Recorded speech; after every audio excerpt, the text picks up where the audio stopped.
அஸ்ஸலாமு அலைக்கும். இன்றைக்கி பேக்கரி ஸ்டைலில் புட்டிங் கேக் எப்படி செய்யலான்னு பார்க்கலாமா? அதுக்கு ஃபர்ஸ்ட்டு அரை கப் தயிர் எடுத்துக்கிறேன். புளிக்காத தயிராக எடுத்துக்கோங்க. தயிர் புளிப்பாக இருந்துச்சுன்னா கேக்கோட டேஸ்ட் அவ்வளவா நல்லா இருக்காது. இப்போ இந்த தயிரை ஒரு மிக்ஸி ஜாரில் சேர்த்துட்டு கட்டி இல்லாமல் நல்லா பிளெண்ட் பண்ணி எடுத்துகிட்டு வந்துடலாம். இப்போ இதை ஒரு மிக்ஸிங் பவுலில் சேர்த்துக்கிறேன். இது கூட 1/2 கப் பட்டர் சேர்த்துக்கிறலாம். பட்டருக்கு பதிலாக சன்ஃப்ளவர் ஆயில் இருந்தாலும் சேர்த்துக்கோங்க.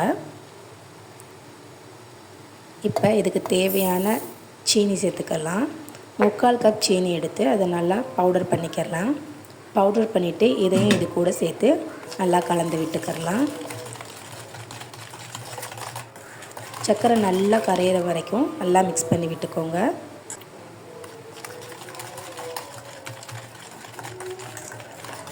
சர்க்கரை நல்லா கரைஞ்சதும் இது கூட 1 ஸ்பூன் வெனிலா எசன்ஸ் சேர்த்து அதையும் நல்லா மிக்ஸ் பண்ணி விட்டுக்கலாம். ஏலக்காய் தூள் இருந்தால் அது கூட நீங்கள் சேர்த்துக்கலாம். இது கூடவே நம்ம 1/4 ஸ்பூன் உப்பு சேர்த்து அதையும் நல்லா மிக்ஸ் பண்ணி விட்டுக்கோங்க. எல்லாம் நல்லா கரைஞ்சி வரணும். இப்போ நம்ம இதுக்கு ரவை எடுத்துக்கலாம். 1 கப் ரவை எடுத்துக்கோங்க. நான் இதில் சம்பா ரவை எடுத்திருக்கேன். இதை ஒரு மிக்ஸி ஜாரில் சேர்த்துட்டு நல்லா ஃபைன் பவுடரை அரைச்சி எடுத்து வச்சுக்கோங்க. இந்த புட்டிங் கேக் செய்கிறதுக்கு ரவை தான் ஒரு முக்கியமான பொருள். அப்போ தான் கேக் சாப்பிட்றதுக்கு உதிரி உதிரியாக நல்லா சாஃப்டாக இருக்கும். அதை இதோடு சேர்த்து நல்லா கலந்து விட்டுக்கலாம். இப்போ இதை மூடி 15 நிமிஷத்துக்கு அப்படியே வச்சுருங்க. 15 நிமிஷத்துக்கு அப்புறம் ரவை நல்லா ஊறி இந்த பேட்டர் நல்லா திக்காகி வந்துடும். பாருங்கள், ரவை நல்லா ஊறி இது எவ்வளோ திக்காக வந்திருக்குன்னு. இப்போ நம்ம இதில் கொஞ்சமாக பால் சேர்த்து கரெக்டான கன்சிஸ்டன்சிக்கு கொண்டு வந்துக்கலாம்.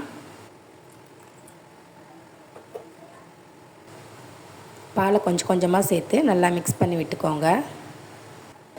கரெக்டான கன்சிஸ்டன்சி வர வரைக்கும் எவ்வளோ பால் தேவைப்படுதோ அவ்வளோ சேர்த்துக்கோங்க. ரவையை பொறுத்து பாலோட அளவு மாறும். நார்மல் ரவை யூஸ் பண்ணும்போது 1/4 கப் பால் போதும். சம்பா ரவை யூஸ் பண்ணும்போது கொஞ்சம் கூடுதலாக தேவைப்படும்.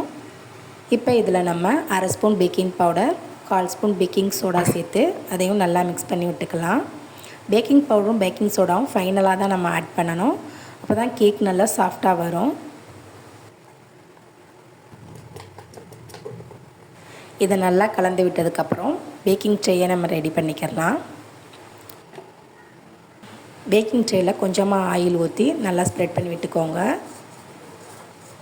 அது மேலே பட்டர் பேப்பர் போட்டு மேலேயும் கொஞ்சம் ஆயில் ஊற்றி ஸ்ப்ரெட் பண்ணிக்கோங்க. அப்போ தான் ஒட்டாமல் வரும்.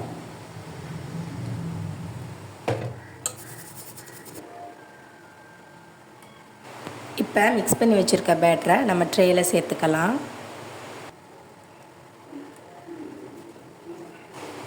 கேக் பேக் பண்ண போகிற பாத்திரத்தை 5 மினிட்ஸ்க்கு முன்னாடியே ப்ரீ ஹீட் பண்ணி வச்சுக்கோங்க. குக்கரில் செய்கிறதா இருந்தாலுமே நம்ம 5 மினிட்ஸ்க்கு முன்னாடியே ப்ரீ ஹீட் பண்ணி வச்சுக்கணும். குக்கரில் செய்யும்போது கேஸ்கட்டையும் விசிலையும் ரிமூவ் பண்ணிவிட்டு நம்ம பேக் பண்ணணும். லோ ஃப்ளேமில் 30 to 40 மினிட்ஸ் பேக் பண்ணதுக்கப்புறமா நம்மளுடைய கேக் சூப்பராக ரெடி ஆயிரும். இப்போ நம்மளுடைய கேக் ரெடி ஆயிடுச்சு. இதை நல்லா ஆற விட்டுட்டு நம்ம எடுத்துக்கலாம். கேக் ரொம்ப சூப்பராக வந்திருக்கு. நல்லா சாஃப்டாக வந்திருக்கு. பாருங்கள் எவ்வளோ சாஃப்டாக இருக்குன்னு. இதை நம்ம இப்போ கட் பண்ணிக்கலாம். கட் பண்ணும்போதே தெரியும் அது எவ்வளோ சாஃப்டாக இருக்குன்னு.